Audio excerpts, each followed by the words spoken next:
All right, welcome to the Retro Game Club Podcast, Season 3, Episode 5, which is also Episode 77. And with me is someone who also retired from Sega, Hugh. That's right, yeah, got a nice watch and everything. Is anyone working there anymore, or is it just like the interns running the show now? I don't know, there's a lot of rumors that they're trying to restructure the company to sell it. But I don't know what to believe, really. Yeah, every few years they say Microsoft's going to buy it, and that's been going on since I think the Xbox One came out. Yeah, that would be a bad one. I'd rather Nintendo bought them, but Nintendo doesn't really seem interested in acquiring other competitors, really. Yeah, they have their own pretty strong first party games. What's been going on? Let's see, what has been going on? So I got Doodle World in the mail, but I did not start it yet because it had the misfortune of arriving the same day as East 9.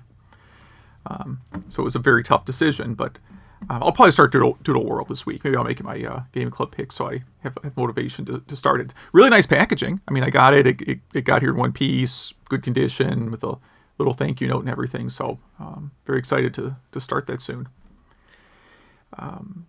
I also got, I didn't put this in the show notes because this just arrived today. This is part of me ordering too much stuff from Limited Run Games. Nice. Another East Origin? Yeah, this is the fourth East Origin physical copy I bought. And it's funny because I didn't remember if I bought the big collector edition box or the regular edition. So I'm like, you know what? When it arrives, I'll just be surprised. And I guess I bought the big box one. It looks pretty big, yeah. It's pretty heavy, yeah.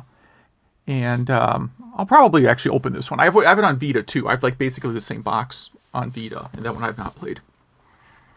Because why would I play it on Vita when I have it on like every other system? But then why would I buy it on Vita? It's very, very troubling, these things I do. So yeah, and then I started East 9, which I'm really enjoying so far. It was a little, I'll say the pacing is a little bit different than what I expected. Mm-hmm. I'm not going to get like into spoilers or anything. But like, if you like the, tower defense sort of mechanic of East 8, there seems to be a lot of that in East 9.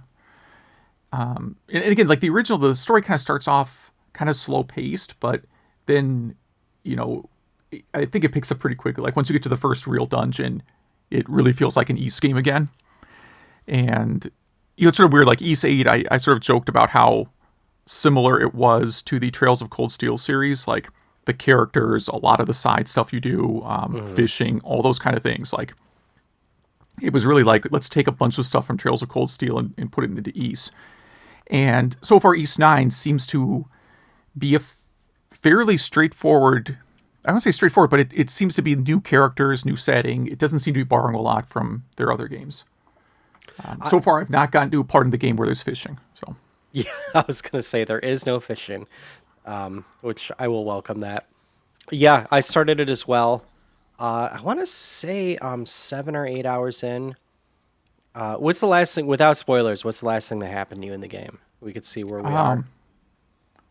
The last thing that happened is I opened up another part of the city, which maybe doesn't narrow it down because I think you do that like 3 times in the beginning.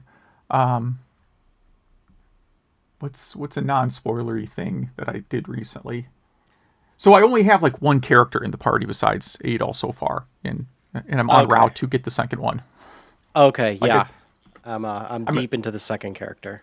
Okay, yeah, I'm at the part where you know who the second character is, but they haven't joined yet, so I just have to go finish that. And I just didn't like last night. I was like. There's a side quest kind of early on that I don't know how on earth they called an optional side quest. Because if you don't do it, like I can't imagine how you even finish the game without doing this one side quest. But because of that, I got like the trading, where you can like trade materials and craft some new stuff. So instead I was going out and just gathering materials so I could overpower the characters that I had already. Mm-hmm. Yep, that's an East game. Yeah.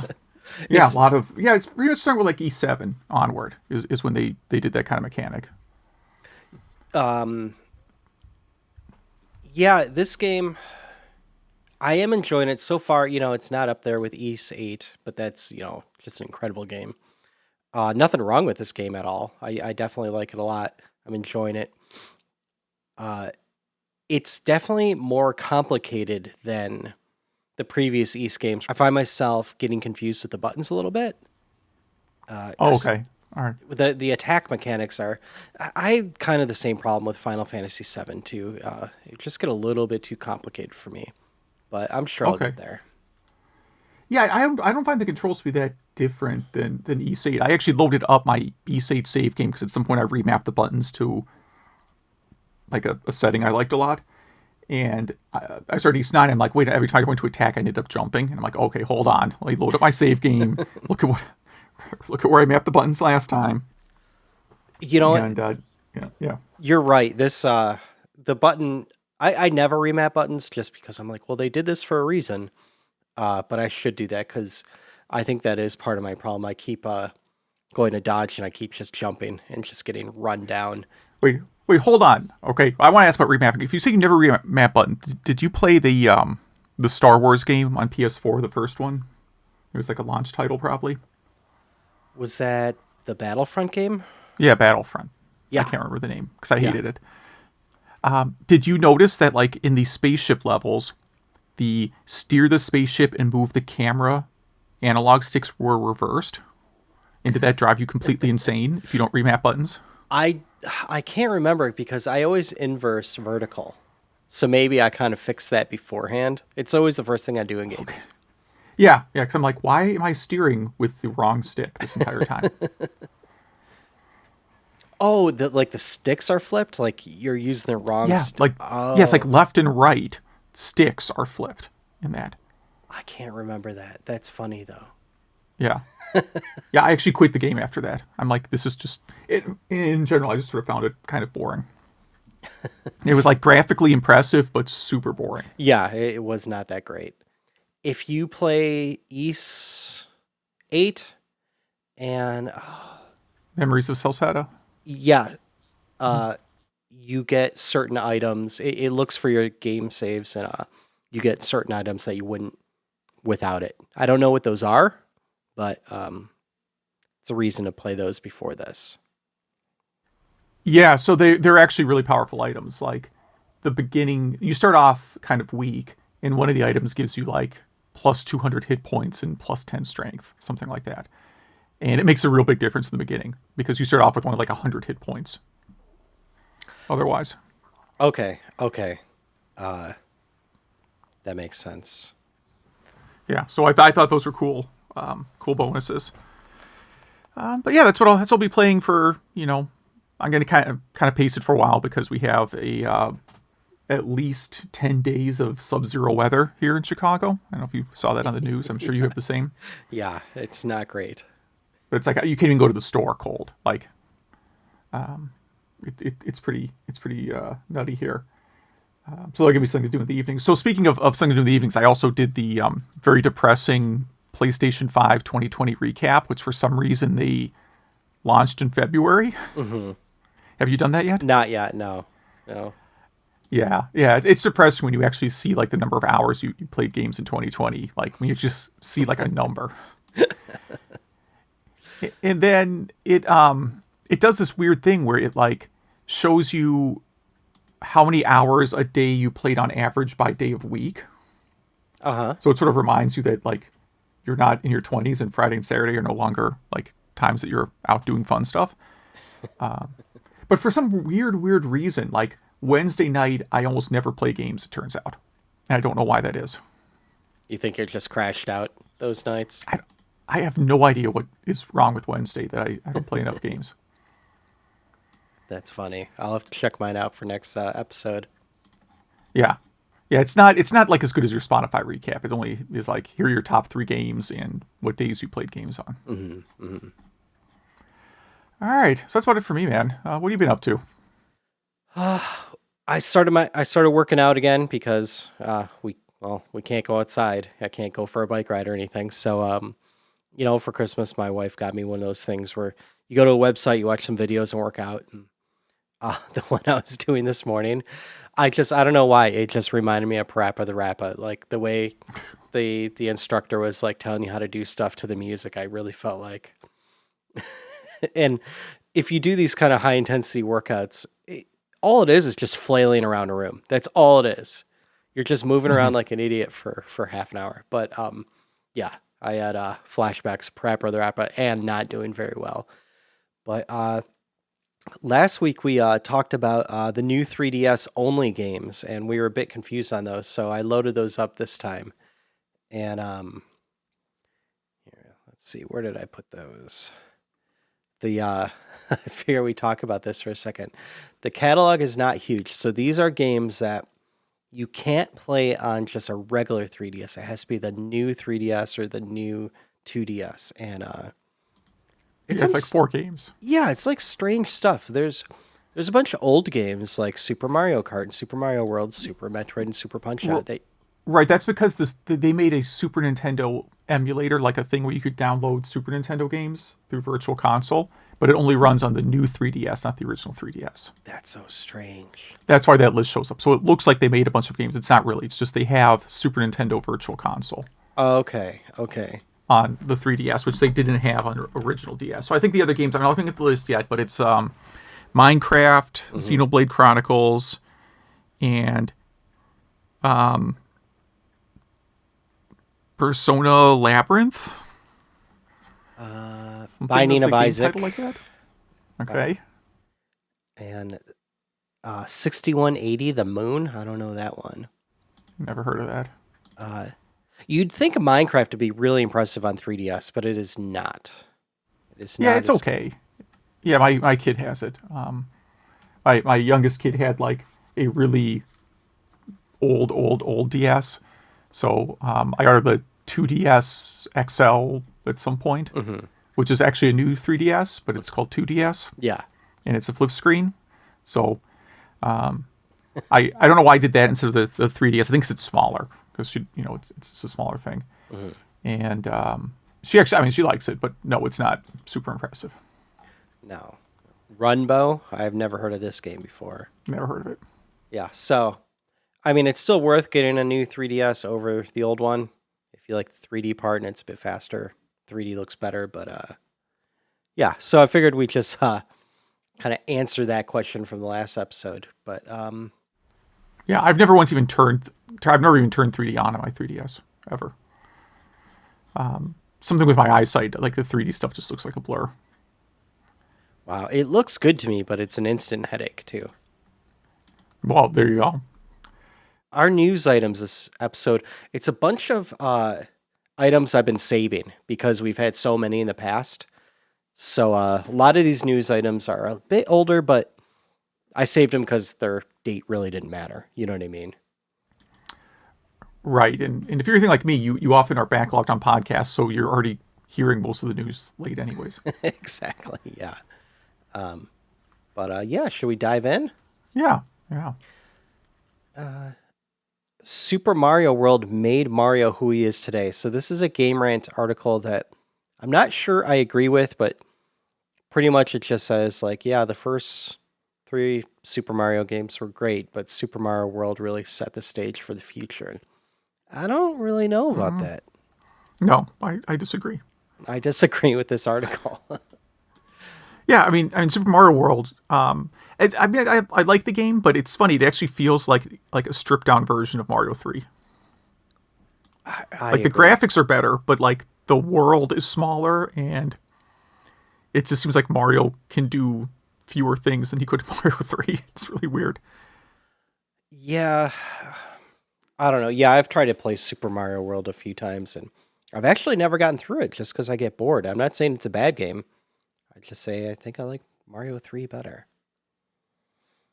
Oh yeah, there's a Famicom documentary that was only in Japanese from 2003 that is getting a translation, and it has a lot of big names being interviewed, like Kojima and people like that. I heard this was a fantastic documentary. It's only about half an hour, I think, but yeah, keep an eye out for that. Where is the? It is on the YouTube. Oh, there you go. So you can already watch it. It is subtitled, and 1,687 people have seen it so far. Seems like there should be more. Yeah, it does seem like there should be more. I guess you could turn on subtitles though to make it work, don't you? True. Yeah. So yeah, check that out. That's on. This is on obviously in our show notes, but NintendoEnthusiast.com, which I really don't remember going too much. What else do we have here? Yuji Naka did not do well on Sega's 60th anniversary test. Yes, he probably did worse than most of the biggest fans. He didn't know who what NEEDLEMOUSE was, and Mr. NEEDLEMOUSE. Right. Like, I don't think George Lucas would do very well at a Star Wars trivia contest. Yeah, the super fans just know everything, you know. Right. And I mean, Harrison Ford for sure wouldn't even get like the name of his character right. Yeah, yeah. Rejected Sonic designs appeared in Eggman's Time Machine, which I think is that the same thing as Mean Bean Machine? Wait, the title itself is also a reference to Dr. Robotnik's Mean Bean Machine. Rejected Sonic designs like chicken, cat, rabbit, and wolf all appear. So, yeah, this definitely shows him as a rabbit. That would not have gone nearly as well. No. I think being sort of an oddball animal helps a lot because it's going to sound really weird, but people don't have like preconceived notions about what a hedgehog is.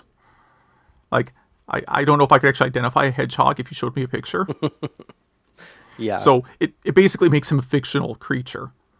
Versus rabbit, I guess you might expect them to have some rabbit qualities, like they would be eating carrots or messing up your garden or whatever it is that rabbits do, right? Yeah. And it's not even a good design anyway. It looks like a 1950s Disney design. This next one is really cool. This is on Hackaday. It's a 3D printed Raspberry Pi arcade cabinet that it looks like something. I don't know. It looks like a sideways U. Really, you really have to see this picture to see it. But was it Arrow Sarin that did those 50s? I think he helped with like the Sydney Opera House and stuff like that. It's a very Sarin type design. Yeah, it's very kind of a little bit of like an early arcade feel to it. Like you look at like early arcade cabinets, early Pong and stuff. They have an aesthetic very similar to this. Mm-hmm. Yeah. This is kind of neat. It's pretty easy on the eye. So if you have a 3D printer, it tells you all the parts you could get too. Yeah, if you just have one of those lying around. I think I'd be shocked if a lot of our listeners didn't. I think they've really come down in price. It's one thing I have not gotten into though, because I'd make like two things and never use it again. I would make two things that both failed badly and then never use it again. Let's see. Someone bought a Game Boy at a thrift store, and it turns out it was used. It's me reinterpreting the headline here, which is original Nintendo Game Boy unboxing doesn't go as planned. Well, yes, because you bought it at a thrift store and it was used. Yeah. I guess he was making this big reveal video on YouTube, and he opens it up, and it's like there's cat hair in there. It's all scratched up, but the headphones run used, so that's good. Yes. So one time, I guess I won't tell the story completely, but I was at a thrift store and there was a boxed Genesis game. I'm like, oh, cool, boxed Genesis game. And I grab it, and I open it to make sure there's a game in there, and a 6-pack of something fell out. So someone was using the Genesis case to hide something from their mother, who then one day rounded up all their Genesis games and dropped them off at the thrift store without looking inside any of them. Wow, that's amazing. It was pretty funny. It was like a sitcom moment. I did laugh in the store. It was pretty funny. That would be a better failed unboxing. Yeah, absolutely. On Retro RGB, Axunworks, I guess that's how you pronounce it. Okay. Created something called the JAMMA Extractor, and this is something you could put into your arcade cab and stream, I guess, on Twitch and stuff, what you're playing. It's kind of a cool Nice. device. It also Yeah, that would supports. make a lot of these like Twin Galaxies controversies go away if you had equipment like this in the past. Exactly. Yeah. Yeah. And this also it's really geared towards the cabinet cabs. So like the little sit down cabs you see in Japanese arcades. Because it actually supports 3 outputs. So it has a lot of people don't realize, but you can link up a lot of cabinet cabs to play like Street Fighter 3, Third Strike, and stuff like that. And it actually only uses the PC board in one of the cabs, Yeah. and it just the monitor and the controls cable over to the second cab. So this can support all that too. So really cool device, and I don't think it's $80. It's not too bad. Yeah, that's actually not bad because if you were gonna start, if you wanted to stream arcade games, this seems like pretty nice. It has output to RGB monitor, HD TV, so basically HDMI out, and capture card. So you can like you said, you can output like 3 different things at once. Yeah, it's pretty cool. But I don't stream myself playing. No, but if you did, I mean, I'm saying I don't know if on Twitch, if arcade streaming that isn't done through MAME is a very common thing. Yeah, I don't think so. And a lot of times it's just a camera pointed at the screen if it is. Yeah. What do we got next here? Recovered video from 1990 gives a look inside Nintendo of America headquarters. Oh yeah, did you get a chance to watch this video at all? No, I'm looking at it now. It's- Mostly it's the clothing that's funny, but Yeah, it's very late 80s, early 90s, and it's cool. It's an unedited video, so you see them kind of doing stuff twice, second or third take on a few things, and you hear the director talking. But yeah, you kind of see the tools they use. They have the game testers all in one room, just a bunch of dudes playing games, and the manager walking around, kind of barking orders at them. I mean, he seems like a nice guy. yeah, these game testers look like the most miserable people on earth. Yeah, Do you see any of them smiling? Like, yes, I enjoy this game I'm playing. yeah. Becoming a game tester as a kid sounded like the coolest job in the world, but the reality, I think, is pretty different. Oh, yeah, it is. Game tester is. I mean, you're indoors at least, right? I mean, you're not like, tarring roof at 90 degrees or something, right? But man, it's just such a monotonous, horrible job. And you have to test, when you're a game tester, I mean, you're testing games that you would never, ever want to play. Yeah. Over and over again, and certain parts over and over again. Yeah.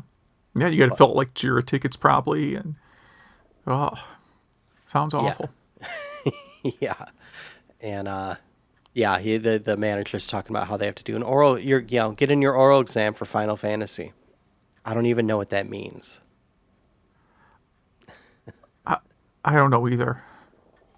What would be on a Final Fantasy oral exam?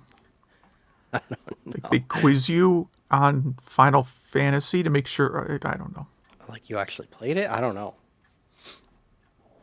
Okay, yeah. And what do we got here? Oh, this is some hard-hitting news we got here. Hardest-hitting story we've ever talked about. What color was Apple's beige? Yes. What is the RGB spec of, or the what's the term people use nowadays? Pantone. Yeah. Yeah. I only user like UX designers use that term, and I still don't know what it means. So yeah, this is some paint that was used to make Apple beige, which would be nice for like if you made a game room and you weren't going to do like an arcade theme. Mm-hmm. Painting it this color would be pretty nice. Oh, totally. Yeah, it's kind of a nice taupe or something, but definitely a nice earth tone there. But I mean, this is a very long article about paint and why it's hard to get right in 2020 and 2021. But yeah.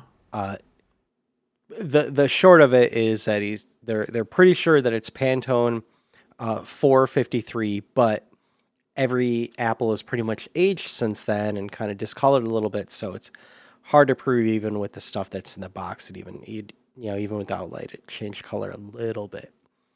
So yeah. So this guy's blog is really all over the place. On Medium, yeah. What else does he have here? There's no I mean, I like it because there's zero consistency to what he writes about. You're right. Some Java techniques, it looks like. There's Java stuff. There's history of jazz lounges in San Francisco. There is how to recalibrate a classic turntable, air quality under stay-at-home orders. It just this guy's got a lot of interest, man. Nice. Review of Knives Out. Characters in 1990 sitcoms were younger than you remember. Oh, I'm going to read that later. Actually, I think they're older than you remember. I think he has Seinfeld here on the cover. And like when you're watching Seinfeld, you're sort of picturing like, because they're all single perpetually, you're sort of picturing them as being like late 20s people, but they were all probably close to 40 when they were filming. At least at the end, yeah. Yeah. We didn't start the fire longevity infographic. How many things from We Didn't Start the Fire are still with us today? Wow. This is a cool infographic. I'm sorry to get like way off, but it's things that are mentioned in We Didn't Start the Fire that are still things today. Wait, where's Cola Wars? I'm trying to find that here. All right. So yeah, cool article. We skipped this one about text adventures, but since we're talking about Apple, we can talk about text adventures now. Oh, I closed that one on accident. Let me reopen that. You wanna talk about this one while I reopen this one?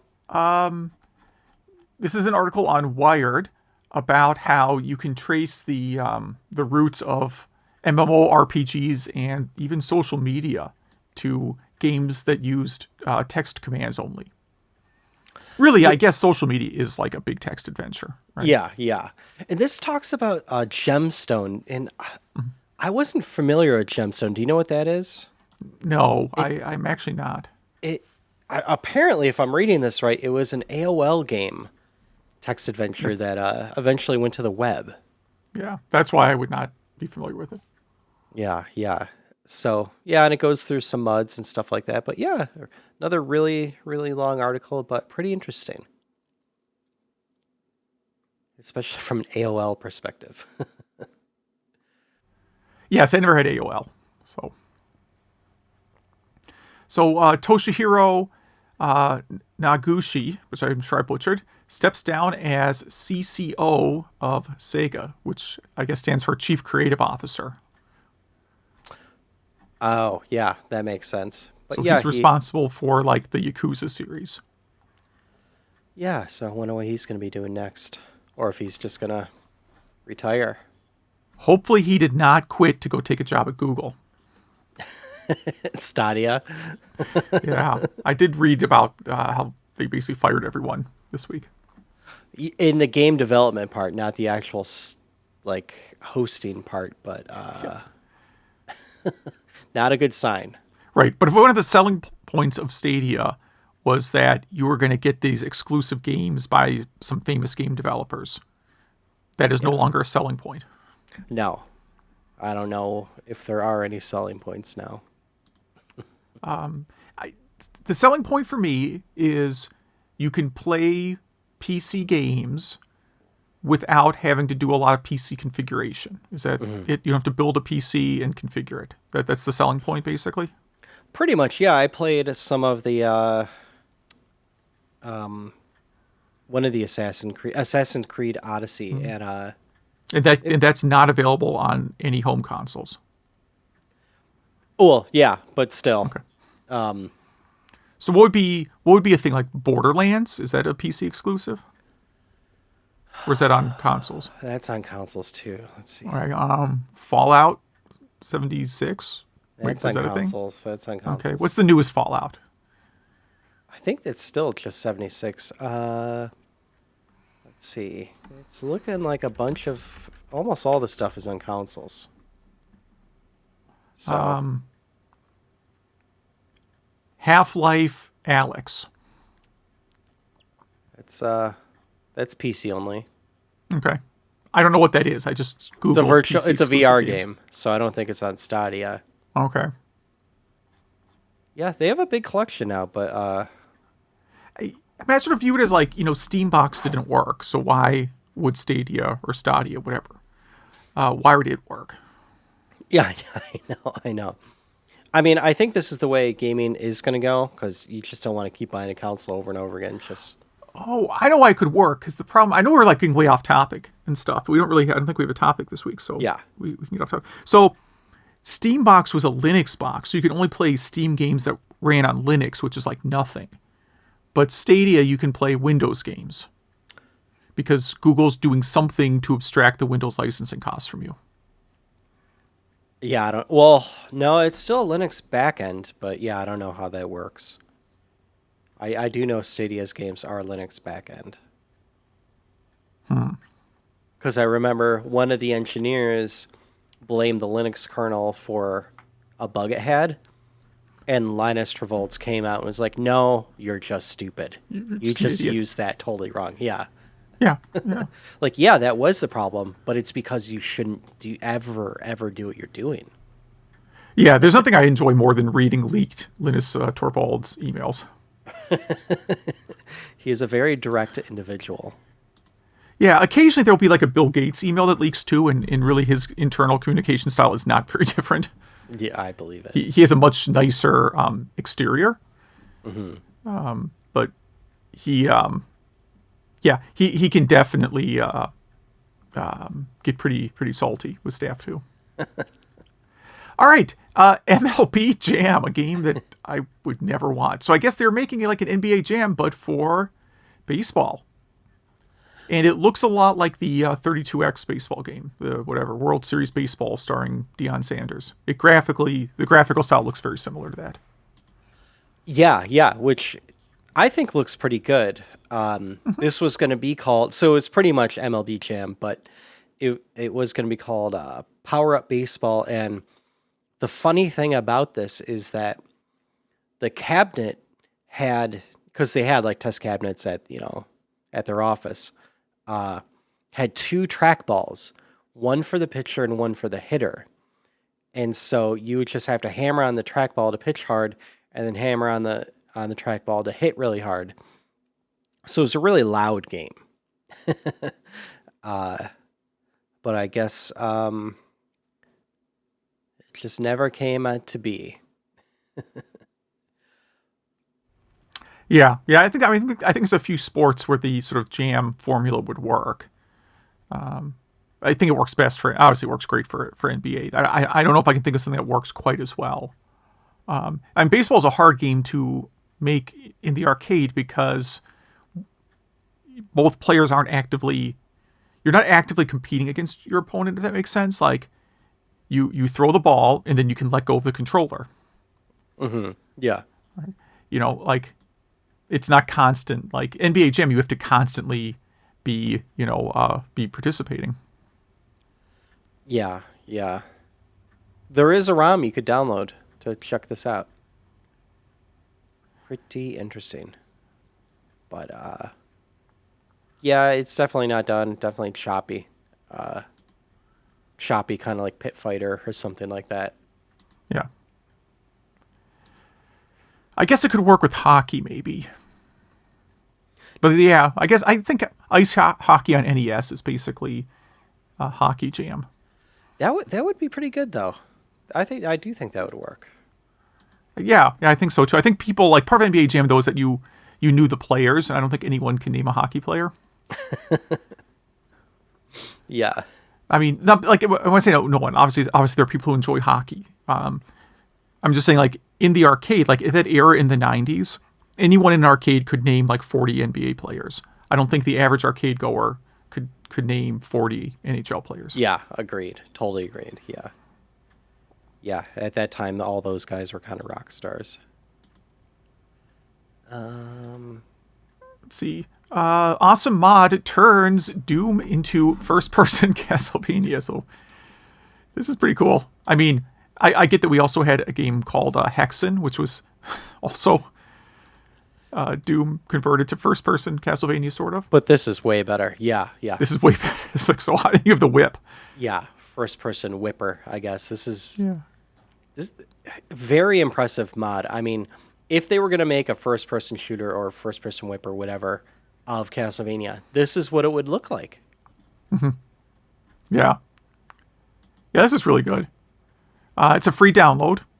It's called Castlevania Simon's Destiny. I can't express how impressive this is.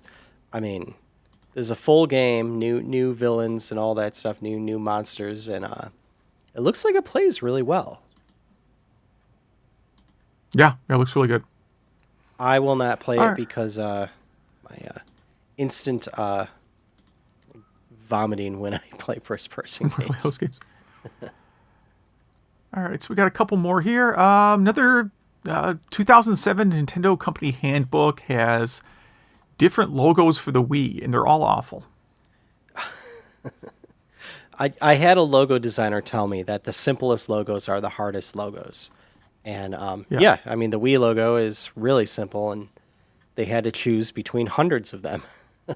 Could you imagine? It just looks like someone really went through some fonts and colors and just wrote Wii. Yeah, but you got to worry because some fonts have a licensing fee, so you can't just use any font for commercial purposes. Some of these, I would say some of these actually look pretty good. A lot of them look really awful. Yeah, I think they chose wisely. Especially the first one that is kind of the first image in this. It's really bad. Like a little smiley face with the eyes between the, I guess eyeballs between the eyes. It's really, really bad. An article, next one here is on Hackaday, and it's a breakdown of how Nintendo uses the two screens on the DS efficiently, and how they do different graphical layers on each screen and achieve 3D effects and all sorts of cool stuff. Yeah, I love this article, and it's really complemented by the YouTube video, which is not by the same people that wrote this, I don't think. It really explains how the DS graphics work and how, there's a 2D accelerator and a 3D accelerator, and when you're programming, you just choose which screen gets the 3D acceleration, and of course, there's some hacking tips where between every frame you could flip which screen gets the 3D and kind of use it on both. But yeah, it's pretty much 3D and 2D also built on top of the GBA's 2D engine and sprite engine, which I guess were really efficient. So, good job, Nintendo, in early 2000s. But, I mean, that was a big gamble, because the PSP, that was kind of what everyone thought was going to be the best, and it was a great system, but, the DS became, is it the greatest selling console ever? It's at least up there. I think so, yeah. It's that or the PS2, where, it's... regardless, it sold a ton. It's one of the highest selling, if not the highest selling. More than the PSP and the Vita combined. Oh, yeah. The PSP is one of my favorite systems. I really, really like the PSP a lot. But you basically have a portable PlayStation 2, and there's just a lot of great games on there. And the even the movie selections, like movie and TV show selections you get on UMD, it's like such a microcosm of the era, Like, if you want to know what early 2000s was like, you just have to look at the library of PSP movies. Yeah, those are strange. I think I had the Hitchhiker's Guide movie. I think it came with my PSP. Okay. Yeah. So I've a few. Once in a while I will bring them on like an airplane or something, so I don't have to be fleeced by the airlines for their data charges. Yeah. All right, so OutRun's composer wrote a sound driver for Sega Genesis because he was not happy with the one they were using.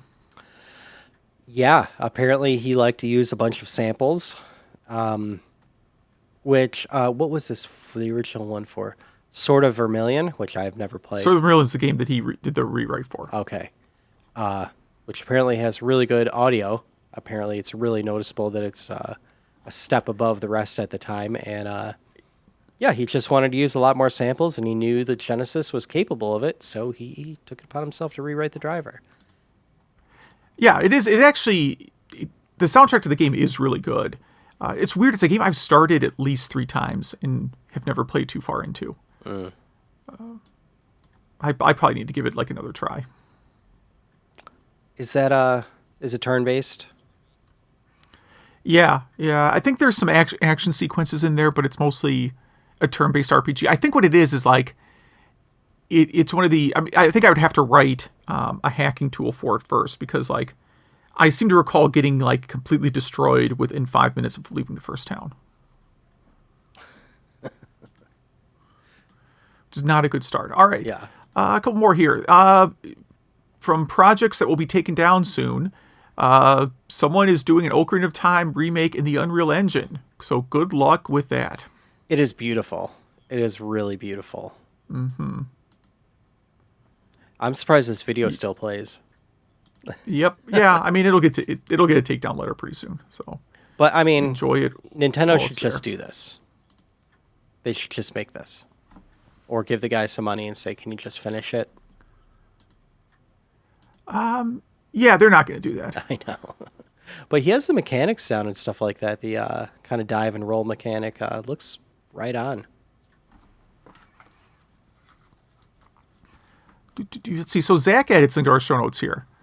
Ardu Boy gets an even smaller Nano edition, or new Nano edition. They already have one. So this is a tiny computer, and with an even tinier screen that you can in fact play games on if you have really amazing vision. And the smallest fingers ever. So yeah, this thing is about the size of your thumbnail, maybe a little bit bigger. It's a little bit bigger than a quarter. Zach says he wants to see some microsurgery robots use this thing. Yeah. I mean, it definitely could be used for some really cool embedded devices. If you needed, little tiny screens. I guess you could put bigger screens on it too, but yeah, it's tiny. Yeah, you could definitely swallow this thing, I guess. Yeah, it's about the size of a quarter. I mean, it probably would be a choking hazard, but This is something you would give like a action figure or a doll or something to make it look like they were playing a game and they were actually holding a real computer. Donkey Kong 64 developer cheat found after more than 20 years. So this is, you do some sequence in the B locker. You press up, down, right, left on the D-pad while homing ammo sound effects plays. And apparently this lets you, what does it do? This lets you go into the next level with a different amount of golden bananas. I guess they would use this for testing things. Yes, I think to get into areas early. So you could get past. So if a door needs like 100 golden bananas to enter and you only have 80, you could get in or something like that. So you could just get in and start testing. Yeah. It let you sneak into areas early. If there are any of our listeners that are game testers, can you write us and tell us what it's like?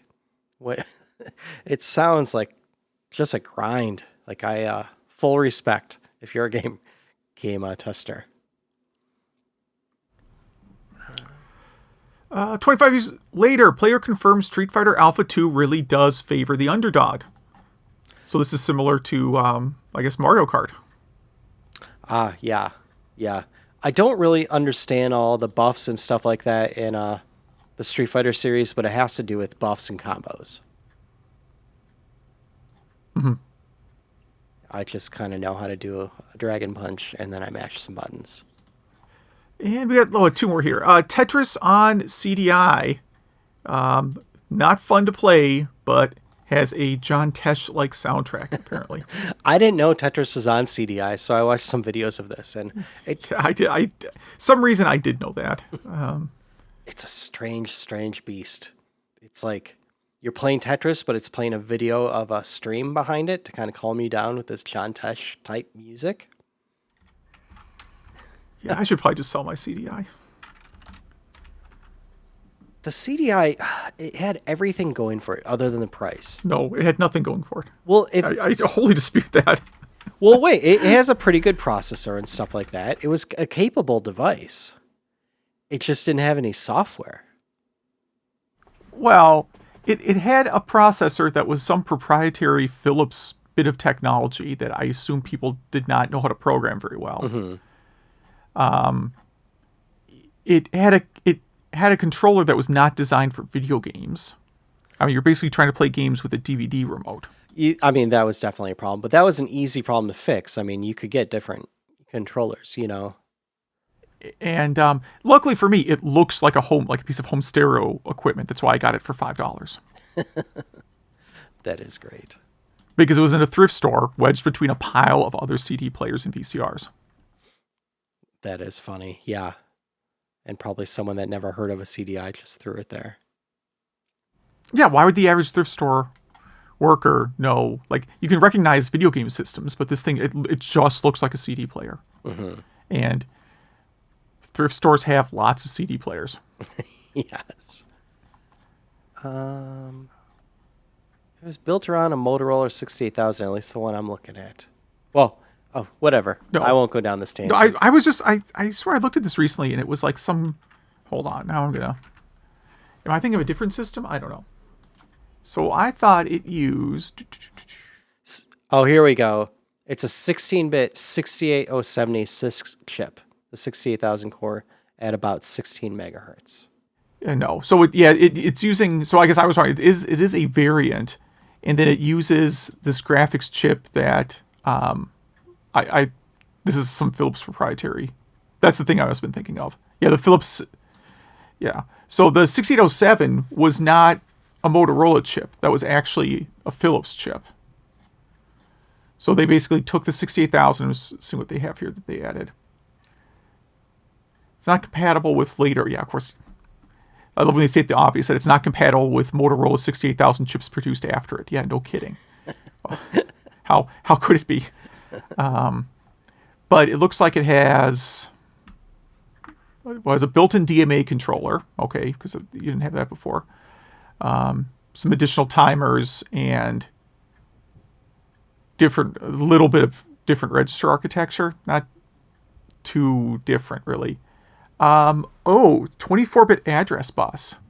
So you could make bigger page. So your max page size is bigger than what you would get on the Genesis.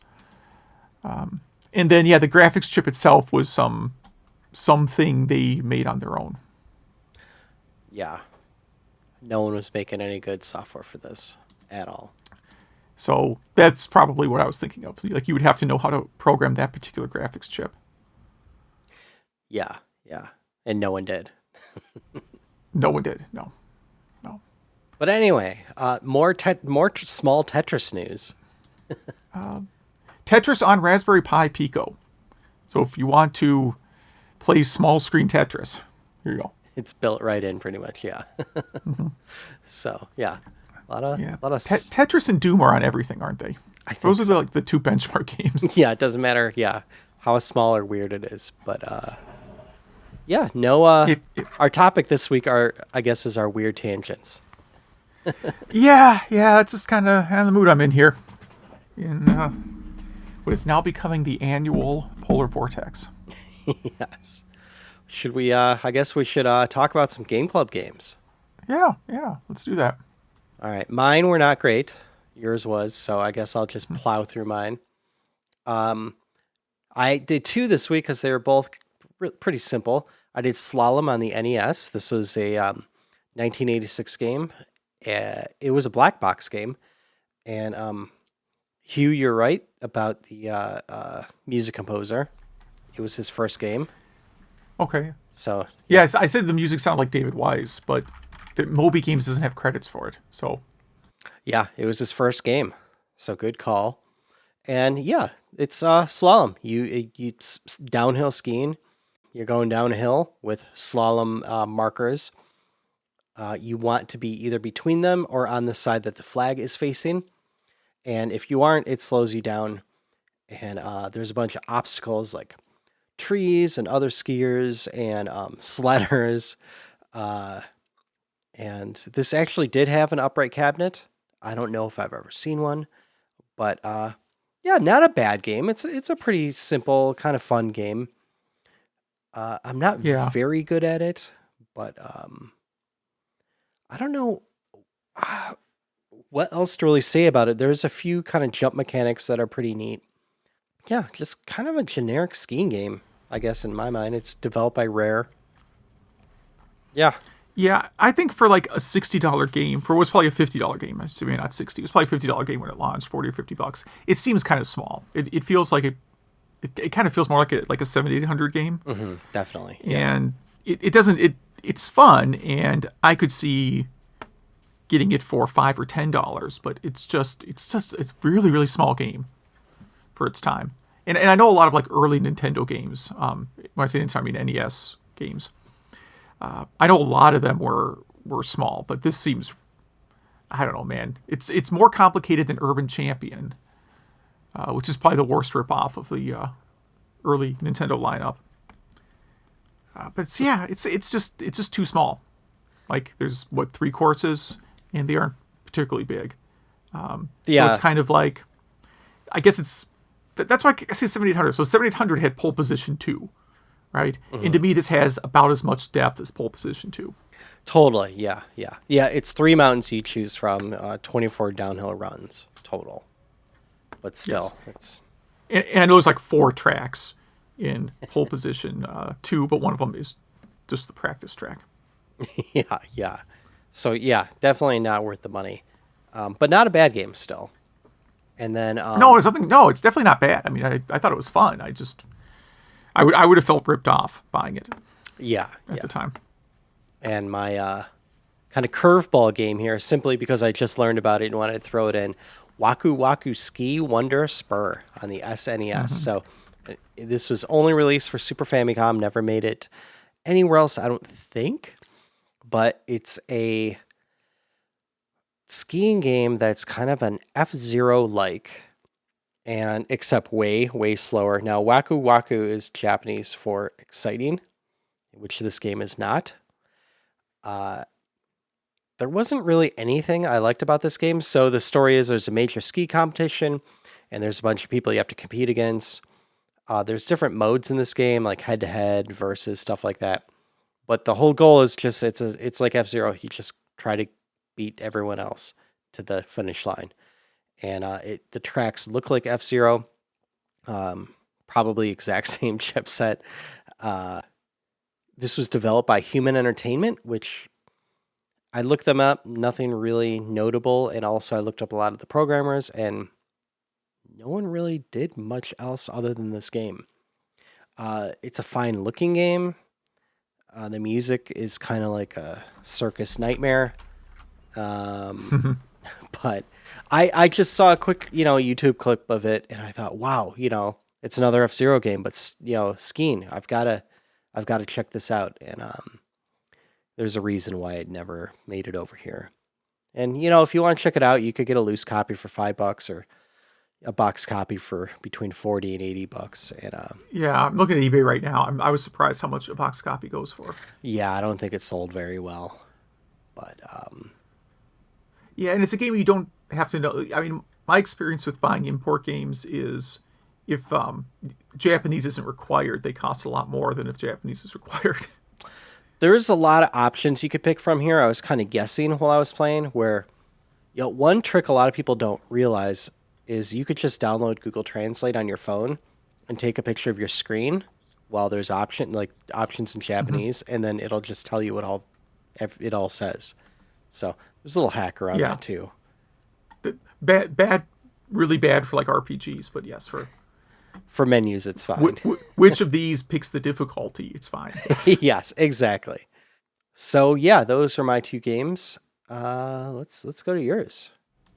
Yeah, unfortunately, I didn't get to play mine a ton this week. Most out of laziness. It's weird when you're too lazy to play a video game. But I went with 1080 snowboarding on N64, which is still like probably the only snowboarding game I've ever liked. I've tried a few different ones, and I've done a lot of RPGs have snowboarding mini games. I don't know why. I don't know if snowboarding is really popular in Japan or something. But this is it's a pretty fun game. Like I thought the graphics held up pretty well. Like, I don't have any upscalers or anything for the Nintendo 64. I just have it like S-Video hook up to a TV. And a lot of games end up looking terrible because of that. They look kind of blocky, and no matter what you do with the screen resolution, it's never right. This still actually looks pretty good. Looks pretty good.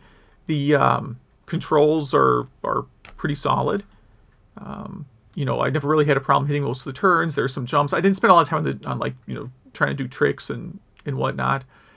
But yeah, just straight up, downhill racing, and it was a lot of fun. Yeah, I own this one. I really like this game. It, like you said, out of all the snowboarding games, this one feels the best. It kind of controls the best, I think.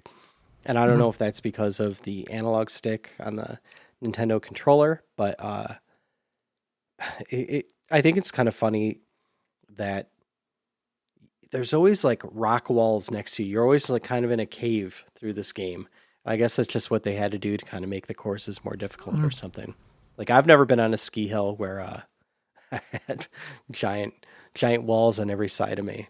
But yeah, I really like this game.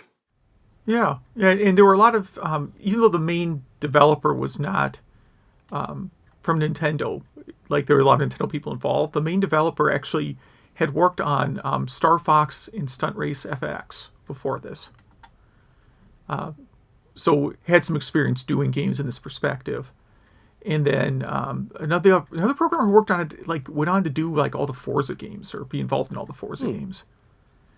So, a lot of so two guys who I think understood how to make a racing game, that was good.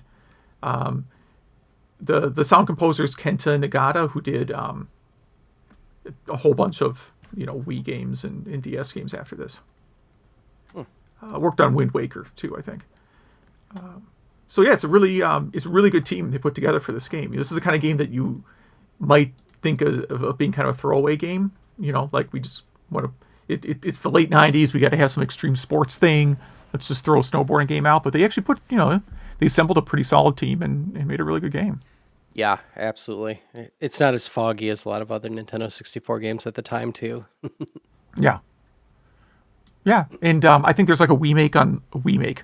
That's my term for a remake on the Wii. There's a remake. Yeah.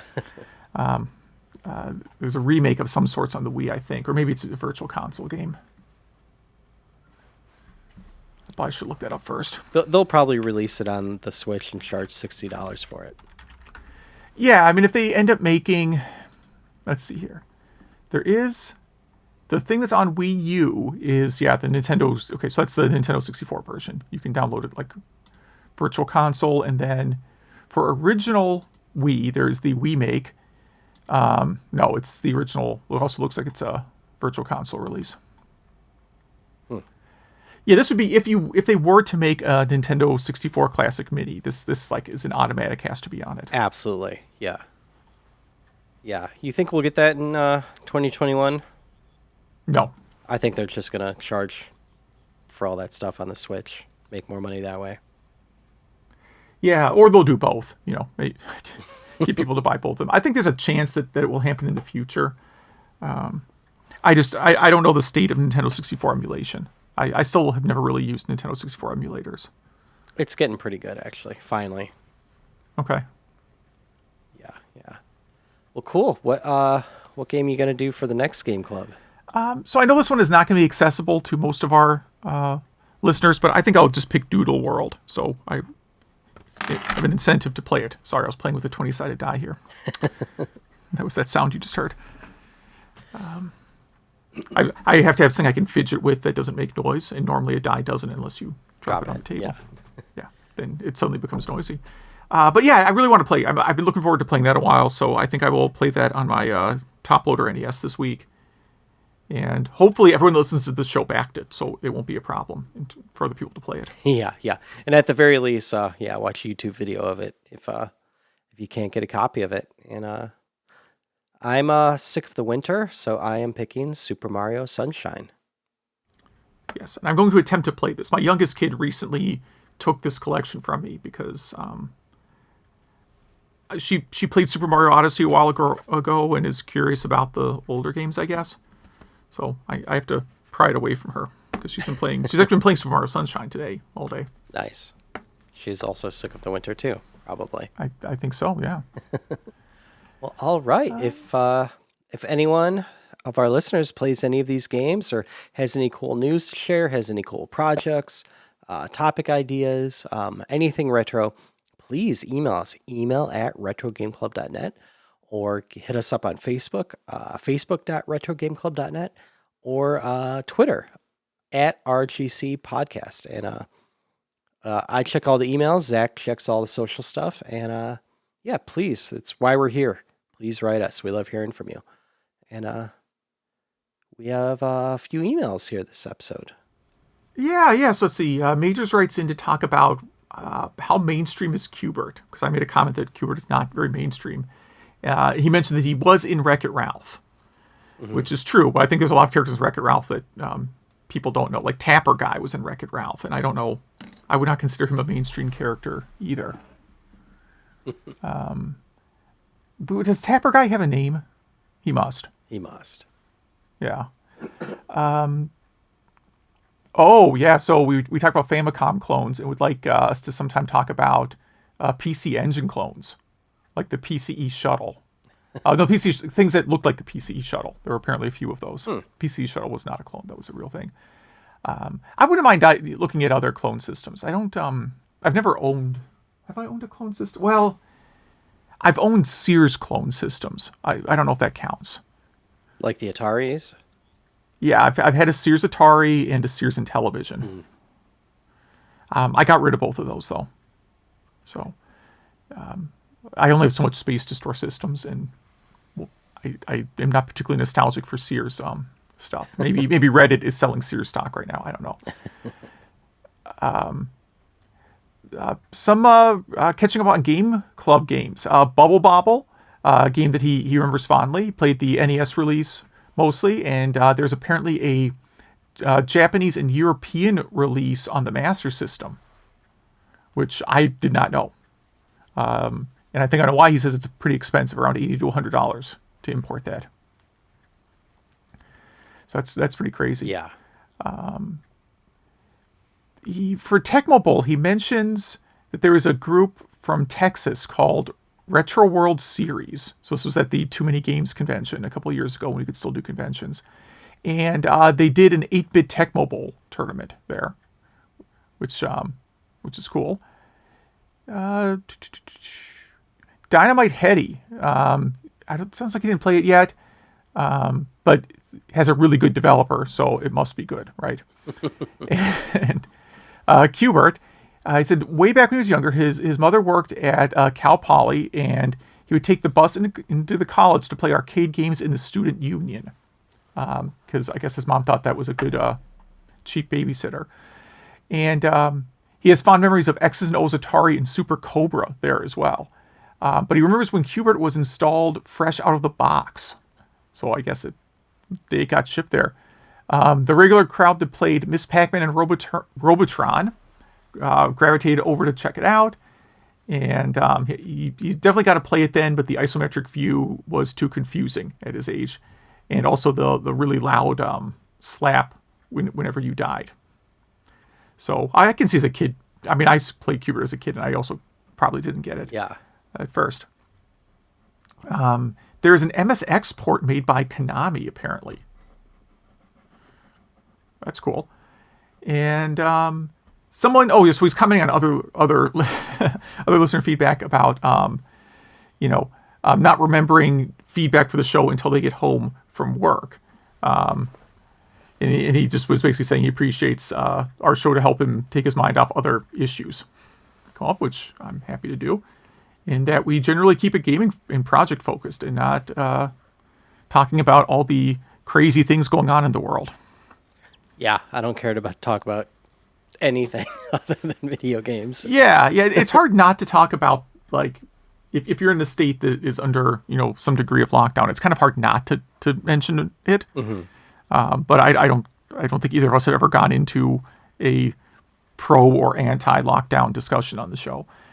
All right, so thank you, Majors. Yeah.